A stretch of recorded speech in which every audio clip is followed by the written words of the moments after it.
All right, guys, thanks for tuning in. Today, we are going to talk about the Wolfpack, what it is, why it matters, how it started. And we are going to kick it right to Cody, Coach Cody, the real inspiration, originator, and, the mind behind a lot of the culture that drives us right now. Yeah, thanks, What's David. the Wolfpack, Cody?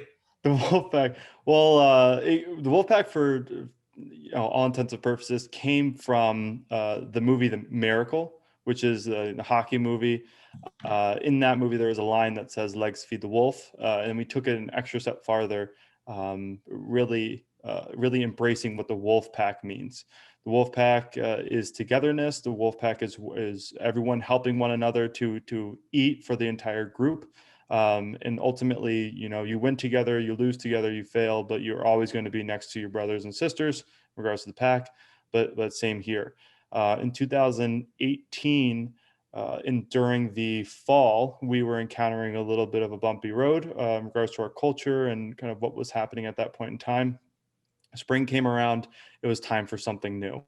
One thing led to another, and we were still trying to find ourselves. And then the inspiration of the Wolfpack really kind of started to hit home with us.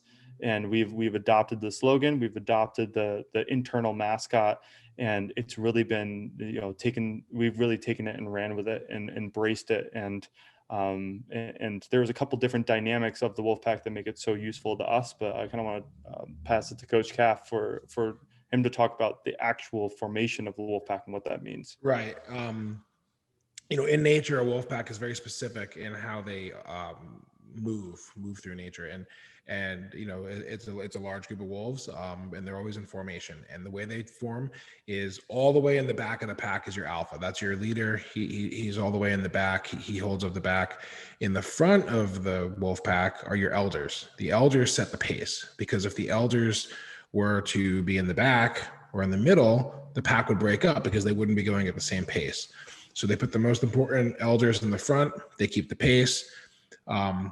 From there, between in the front and the back are your strongest wolves, because they're protecting the middle. And in the middle of the pack are going to be your youngest wolves, the babies, and the weakest wolves, because they have the most protection, with the alpha looking over all of them from behind. And as wolves die off, they go from the kind of the middle to the strong section. Then they move up to the front. From the front, they go right back to the middle. It's a circle of life, and they just keep moving through. But what's important is that, just like our culture, the pack never dies.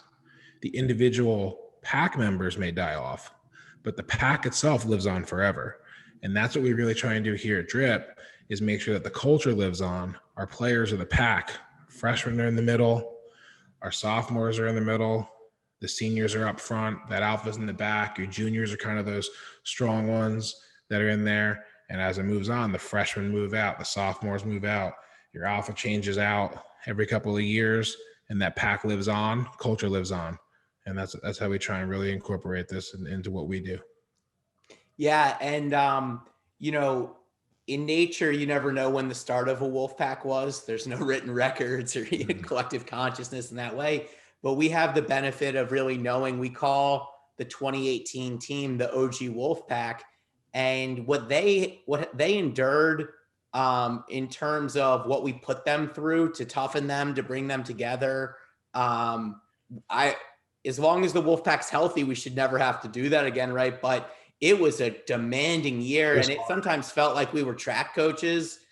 We would make them start their stretching over if it wasn't right. Mm-hmm. And those guys were so special. I mean, we have a guy like Gabe Reno, who, is an unbelievable lacrosse player, who had to buy into this. And it was his senior year. Connor Jamail, and we had awesome seniors like Mark and Sean step up. And those guys had to do it without the benefit of knowing if it was going to work.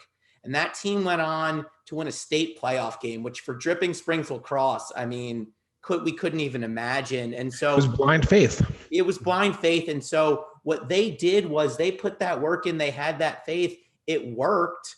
And now, I mean, I think our culture's at an all-time high, and it's because we know it works. when you start, and our seniors now, we're in the middle of that OG Wolfpack. You're the freshman. Very center now. And so we're really seeing the dividends of that paying off. And I don't know if there's something for other coaches watching this outside of our program to take from it exactly.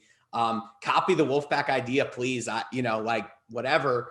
But, just for us and just for our youth coaches, like this means something. And you don't just get to be in the Wolfpack. But if you show that you care, you love, it means something to you, then you do get to be in the Wolfpack, regardless of your skill level, regardless of whatever. This is an effort-based business that we're in. This is a love-based, caring-based thing that we're in.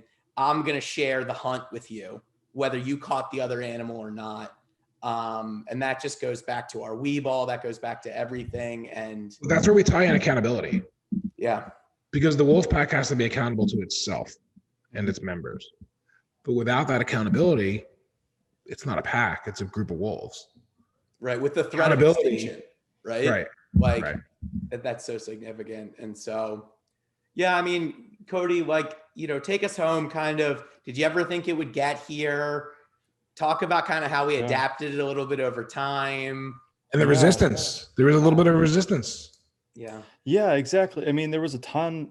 I mean, early on, no one really understood it. They thought that I was just a crazy coach that was screaming Wolfpack before we were practicing, during the running, all that sorts of stuff. And that's kind of when the Legs Feed the Wolf started too, is when we started running.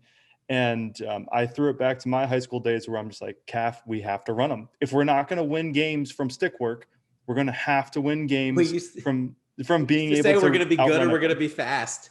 Yeah, exactly. And slow wolves don't eat, tired wolves don't eat. So at the end of the day, fat wolves don't eat either.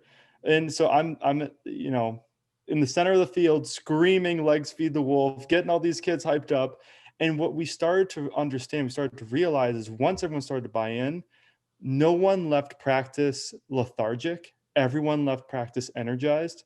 And once we struck that vein, we were like, oh, this is something special. We're on to something. Well, there's that part of it. And the other part of it too is like, I feel like I'm done holding people accountable in a certain way. Yeah. Like it just happens because what we set up was, if you hold each other accountable, we don't get involved.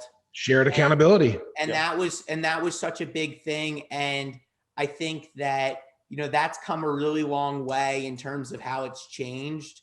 And our involvement decreasing. And that, to me, it just shows that the pack is really functional.